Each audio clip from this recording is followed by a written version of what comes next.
obstrucción de la mucosa que es independiente de su potencial neoplásico, que vamos a llamar que son pólipos vesiculares. Se encuentran en el 0.3 al 12% de la población, especialmente los adultos sanos. Va a ser más común en hombres y suelen ser hallazgos incidentales de imágenes que utilizamos en el día a día en la práctica clínica. Solamente de los pólipos vesiculares, del 3 al 8% de las personas en las que identificamos pólipos vesiculares van a tener un riesgo de malignidad. En cuanto a la clasificación, hay muchas clasificaciones, pero digamos que la más utilizada va a ser la división entre pólipos neoplásicos y no neoplásicos, o los neoplásicos también conocidos como pólipos verdaderos, y los no neoplásicos como pólipos o pseudopólipos. Los pólipos verdaderos van a ser más o menos solamente el 5% de los pólipos vesiculares, y estos son los que verdaderamente van a tener la posibilidad de generar malignidad. Y el más conocido, digamos, va a ser el adenoma, que puede progresar a adenocarcinoma de vesícula. En cuanto a los no neoplásicos, va a ser el 95% de los casos y de los hallazgos que vamos a tener, siendo el más común los pólipos de colesterol en un 60%. En cuanto a la clasificación, para hablar un poquito más de ellos, los primeros son los pólipos inflamatorios. Lo que vamos a encontrar principalmente es que están relacionados con inflamación crónica y la presencia de cálculos a nivel de la vesícula biliar, que me van a llevar a la inflamación de las paredes y a la formación de pólipos inflamatorios. Esto va a tener un contenido más que todo de tejido fibroso y de granulación, y puede tener algunas veces concentraciones de colesterol muy bajas comparados con los pólipos de colesterol, que ya los vamos a ver. En cuanto a los pólipos de colesterol, van a ser los más comunes, y lo que vamos a encontrar es infiltración de macrófagos espumosos a nivel de la pared. Es una fisiopatología similar a la que tenemos cuando tenemos placas ateromatosas a nivel de los vasos. Y la concentración principal va a ser de colesterol y triglicéridos. Estos van a tener unas características muy puntuales, y es que usualmente los pólipos de colesterol van a ser un tamaño menor a 10 milímetros y usualmente van a ser múltiples. Casi nunca vamos a encontrar pólipos de colesterol que sean únicos. En cuanto a la adenomiomatosis, es un tipo de polipomatosis que vamos a encontrar más o menos en el 8% de las colecistectomías que se realizan, y va a ser más común en mujeres adultas mayores. En estas vamos a encontrar una hipertrofia a nivel de la mucosa y la muscular propia, que lo que se va a encontrar es una hipertrofia de la mucosa que se va a infiltrar hasta la muscular propia y va a generar algo muy, muy característico de esta patología, y son los senos de Rokitansky-Ashkoff, que son como una especie de divertículos que me van a generar cuando esta inflamación o pues esta hipertrofia de la mucosa se va a concentrar en las paredes de la vesícula biliar. Vamos a poder encontrar que puede ser segmentario a nivel del fondo o difuso en la pared de la vesícula, siendo el más común el de la concentración a nivel del fondo. En cuanto al adenoma, que es el pólipo neoplásico que tiene pues potencial maligno, es raro y de muy baja prevalencia.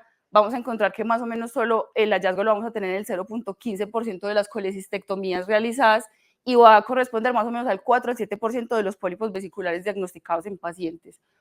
Es el único que va a tener un potencial neoplásico y el que vamos a tener una característica muy específica en la ecografía, y es que cuando estos pólipos les ponemos flujo Doppler, pues estos van a marcar vascularización. Y en los hallazgos tomográficos, principalmente lo que vamos a hacer va a ser un tejido muy heterogéneo y unos pólipos de gran tamaño. En cuanto a las manifestaciones clínicas, el 80%, si no es más el porcentaje, son asintomáticos. Es muy raro que los pólipos vesiculares generen síntomas en los pacientes. Sin embargo, los pólipos vesiculares pueden estar asociados a algún tipo de colecistopatía, que es lo que me puede generar la sintomatología en estos pacientes. Algunos pólipos, en pues muy raras cantidades, pueden desprenderse de la pared de la vesícula biliar y hacer como si fuera un cálculo biliar y producir toda la sintomatología que se puede derivar de esta patología, especialmente pues el cólico biliar, como puede tener otros síntomas como son la dispepsia o la ictericia, y puede generar patologías como son la colecistitis y la pancreatitis por obstrucción o de la salida de la vesícula biliar o de los tractos a nivel pancreático. En cuanto al diagnóstico, usualmente los pólipos vesiculares son hallazgos incidentales de las imágenes que utilizamos rutinariamente en nuestra práctica clínica, más o menos el 64% del diagnóstico de esta patología la vamos a encontrar en diagnósticos no relacionados, pacientes que no tienen pues, dolor abdominal difuso, que no tienen una clínica muy clara, y el principal diagnóstico diferencial de los pólipos vesiculares pues, va a ser los cálculos biliares.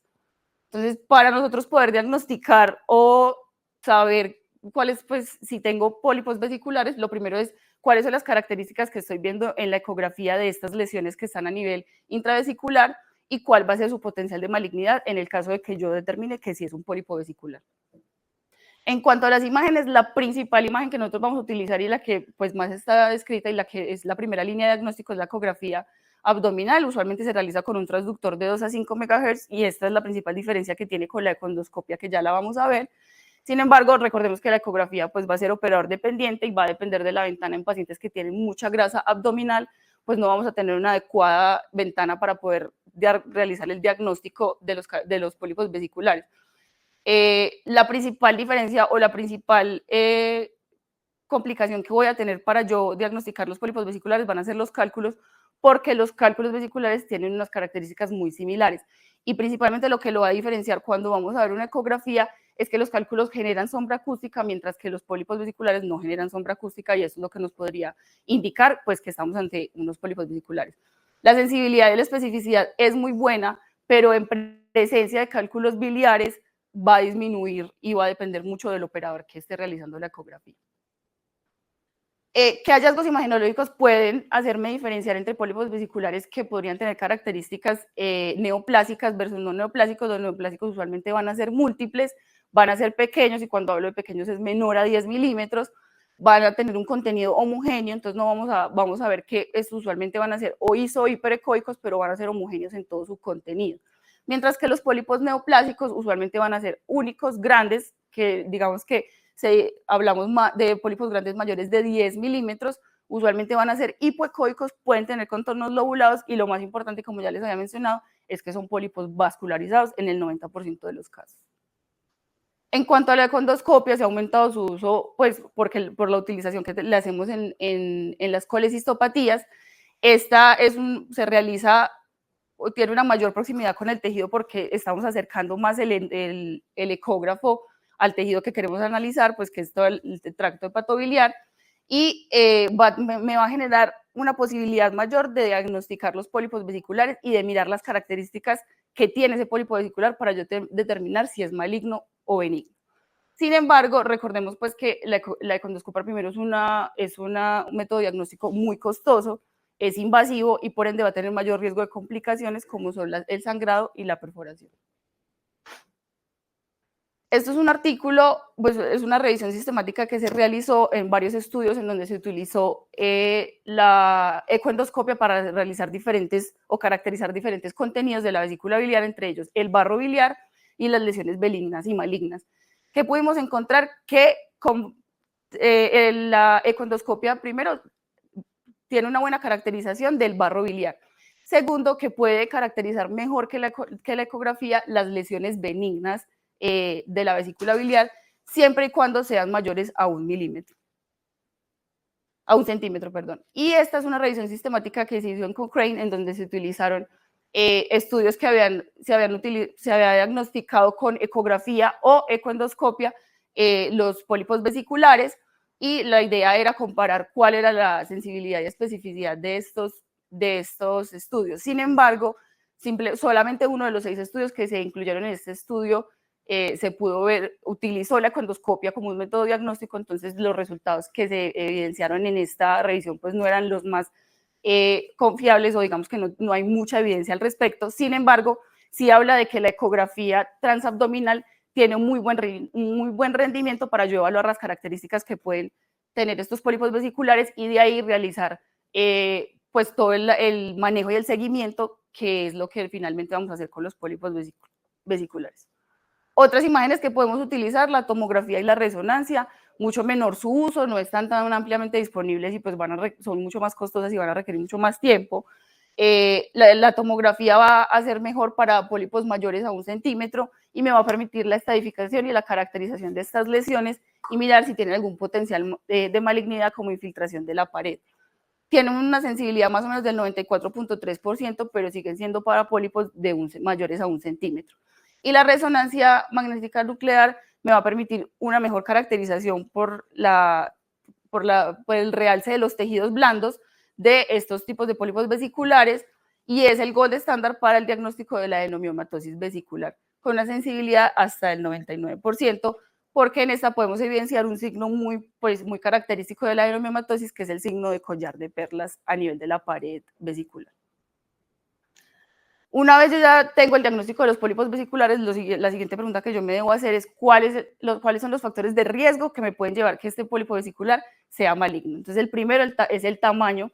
En los estudios que se han realizado de los pólipos vesiculares hablamos que más o menos el tamaño de los pólipos vesiculares no neoplásicos va a oscilar entre los 4 y los 7.5 milímetros, mientras que el promedio de los pólipos neoplásicos va a oscilar entre los 18 y los 21 milímetros, siendo el 90% de los pólipos neoplásicos mayores a 10 milímetros. Y por eso es que digamos que en el manejo de los pólipos vesiculares siempre hemos utilizado el corte de 10 milímetros como una alta sospecha de malignidad.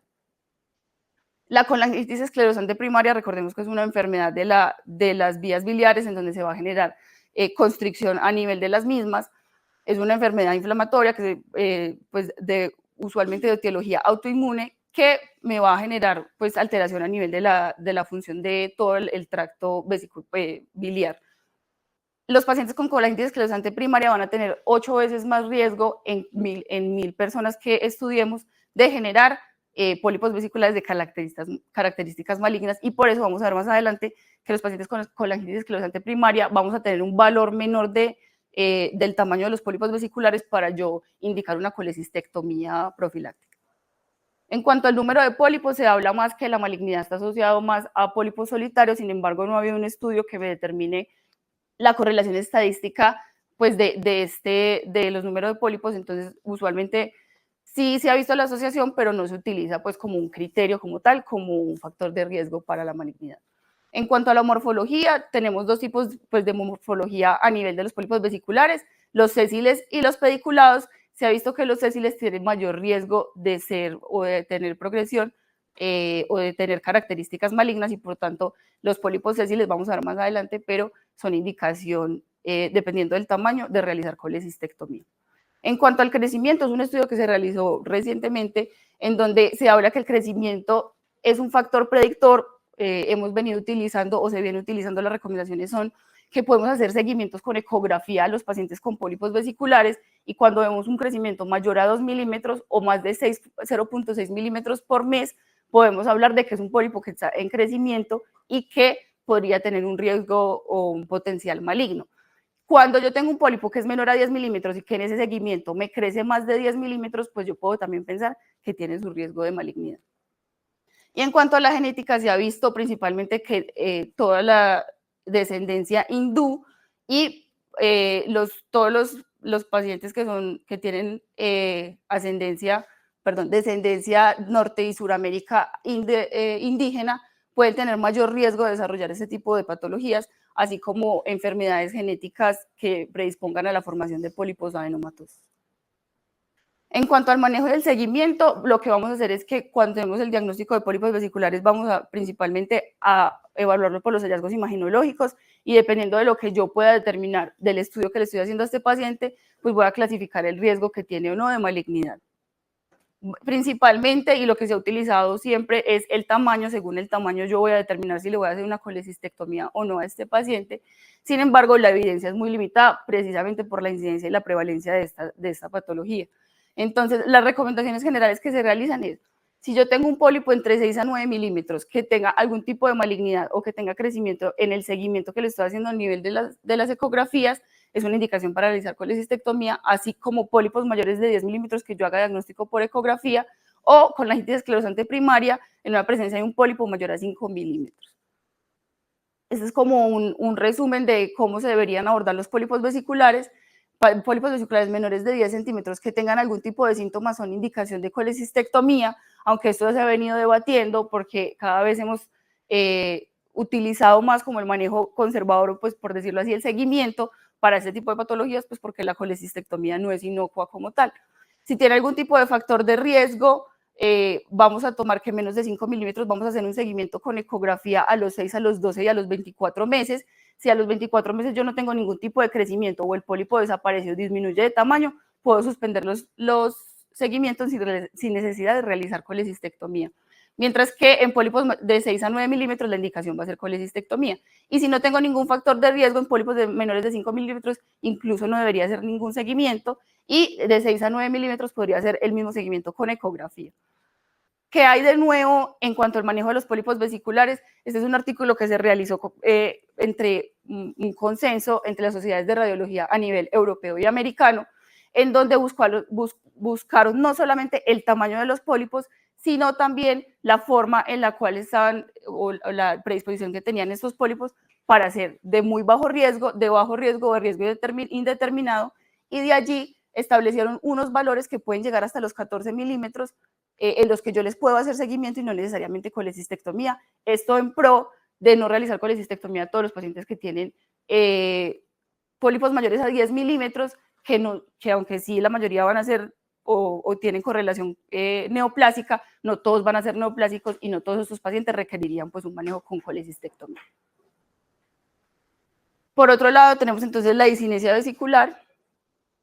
La discinesia vesicular va a ser un trastorno de la motilidad vesicular que me va a impedir la adecuada contracción de la misma y pues me puede generar unos síntomas asociados a esto.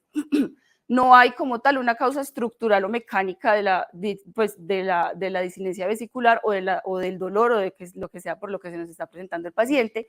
Y si bien no se conoce bien la fisiopatología por la cual se da la discinesia vesicular, se han propuesto 3 teorías. La primera es inflamación crónica secundaria, ya sea una colecistitis crónica o la presencia de cálculos biliares, una colelitiasis de muy larga data que puede llevar a un estado proinflamatorio de la vesícula.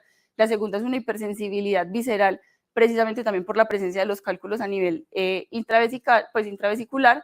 Y la tercera es una anormalidad neurológica en donde se habla que podría los receptores de colecistoquinina no tener una buena estimulación cuando tenemos la liberación de colecistoquinina y no generar la contracción a nivel de la vesícula biliar. En cuanto a la clínica, se describieron para el diagnóstico de enfermedades o de trastornos de motilidad de la vesícula biliar los criterios de Roma 4, que van a tener pues como varios puntos para uno tener en cuenta o que podrían hacerme sospechar que ese paciente tiene un trastorno de la motilidad de la vesícula biliar. El primero pues va a ser la caracterización del cólico biliar en ausencia de cálculos biliares. Ellos definen el cólico biliar como lo que ya conocemos, un dolor en hipogastro o en epigastrio que puede durar 30 minutos o menos, que interrumpe en algún momento la actividad de la vida diaria o puede hacer que este paciente consulte urgencias y que pueda estar asociado a náuseas, vómito o irradiación a nivel interescapular.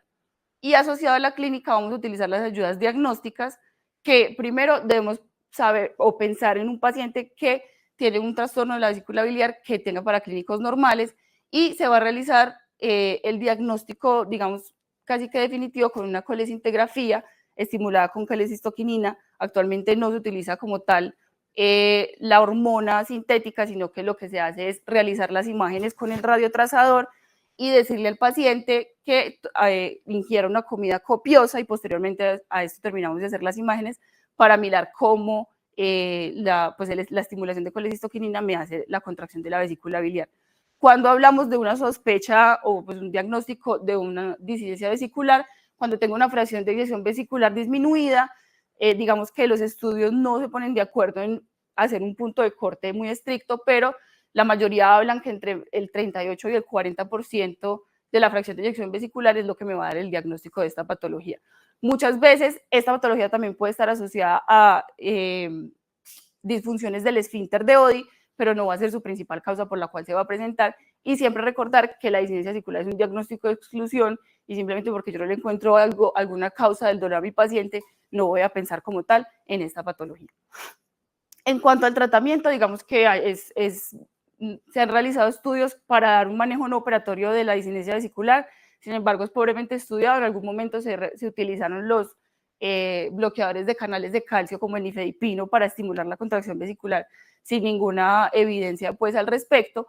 por lo que casi siempre se recomienda el manejo operatorio de esta patología, pues la realización de colecistectomía. Este es un estudio que ya se realizó hace un par de años, pero lo que hicieron fue que en los pacientes que se llevaban a colecistectomía y que tenían una sospecha de una discinesia vesicular, se hizo el seguimiento más o menos a 2 a 3 años para mirar si había resolución de los síntomas que refería el paciente, y en este estudio se puede evidenciar que el 91% de las pacientes que se les hizo colecistectomía mejoraron los síntomas en el posoperatorio, entonces digamos que sí podría ser un adecuado enfoque.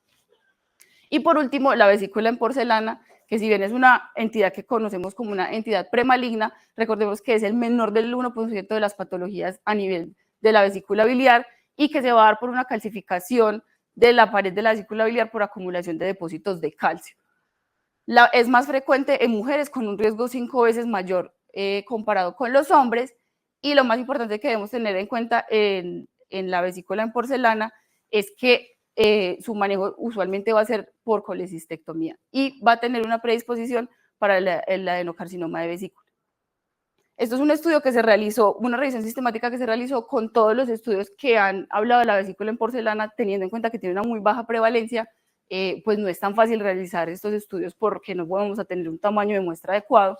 Sin embargo, lo que se hizo fue evaluar en los casos que teníamos una vesícula en porcelana y cuántos de ellos, cuando pues, eran llevados a colecistectomía a nivel histopatológico, se podía evidenciar algún tipo de cambio neoplásico o una adenocarcinoma de vesícula. En lo que podemos ver acá es que de 434 casos que se pudo recolectar en todos estos estudios, se evidenció que solamente 8 de esos casos progresaron a adenocarcinoma de vesícula, siendo más o menos el 1.8% de la prevalencia en este estudio. Vale. En cuanto al diagnóstico, igual que las otras patologías de las que hemos venido hablando, usualmente son hallazgos incidentales. La mayoría de los pacientes van a ser asintomáticos y si presentan algún síntoma va a ser un síntoma muy inespecífico, dolor, náuseas, podría tener vómito, pero digamos que no hay una clínica que nos podría sugerir que tuviera una vesícula en porcelana. El diagnóstico se puede hacer incluso con radiografía, pues se pueden ver cambios en la radiografía, pero también lo más común es que lo veamos en la ecografía o en la tomografía axial computarizada, en donde lo que vamos a ver es un engrosamiento y una calcificación de las paredes de la vesícula biliar que pueden llegar a igualar las unidades Hounsfield de un tejido óseo por la calcificación que tiene la vesícula. Listo. Y en cuanto al tratamiento, digamos que la recomendación siempre va a ser manejo quirúrgico. Sin embargo, en los últimos estudios que se han realizado de vesícula en porcelana, se ha visto que estas colecistectomías son de alto riesgo por la dificultad que yo tengo para hacer la disección del plano o de la placa cística. Entonces, siempre se debe evaluar o predecir antes una planeación prequirúrgica cuáles pueden ser mis posibles complicaciones y que estas colecistectomías usualmente tienen un alto riesgo de conversión a cirugía abierta. Entonces, siempre la recomendación va a ser evaluar cuál es la necesidad del manejo quirúrgico. Obviamente falta mucha evidencia y muchos estudios para poder determinar si en estos pacientes se podría no resecar la vesícula biliar, pues obviamente porque aunque el riesgo es bajo, existe y se nos podría pasar. Entonces, ya para concluir, el mensaje que quiero dejar de esta charla primero es que la colecistectomía no siempre es la respuesta. Uno puede hacer seguimientos con la ecografía y no tiene, o digamos, va a tener un buen rendimiento para el seguimiento, especialmente de los pólipos vesiculares, teniendo en cuenta que el 95% de los pólipos vesiculares son no adenomatosos y no tendrían ninguna progresión a malignidad. 2, la discinesia vesicular es un diagnóstico de exclusión y va a tener una muy baja prevalencia, entonces no se justifica que en todos los pacientes les estemos haciendo colecistectomía sin tener un diagnóstico claro. Y 3, siempre van a haber riesgos y complicaciones asociados a la cirugía y eso es lo que nos hace a nosotros como cirujanos determinar cuál es el tiempo prudente para nosotros realizar algún procedimiento quirúrgico. Y siempre individualizar los pacientes y utilizar las ayudas diagnósticas que tenga disponibles. En este caso, como les mencionaba, la ecografía tiene muy buen rendimiento para realizar diagnóstico y seguimiento de pólipos vesiculares. Muchas gracias. Me hace un favor, devuélvete las diapositivas, las últimas de pólipos. Yo tengo una pregunta. Muy buena la presentación, muy clara, breve, como me gustan a mí las cosas. Sigue para atrás. Antes de lo de la ecografía en pólipos. Sí. No, te gusta al principio, yo creo. Adelántate. Porque es que dijiste cuando había que, sigue tranquila, cuando había que operar y pusiste tumor. O sea, ahí no me queda claro, sigue despacio, sigue otra, sigue más. Decías, sigue tranquila. Ahí, recomendaciones de 6 a 9 milímetros más malignidad. No, más riesgo de malignidad. O sea, de identificar en factores de riesgo que tenga algún factor de riesgo para malignidad. Claro.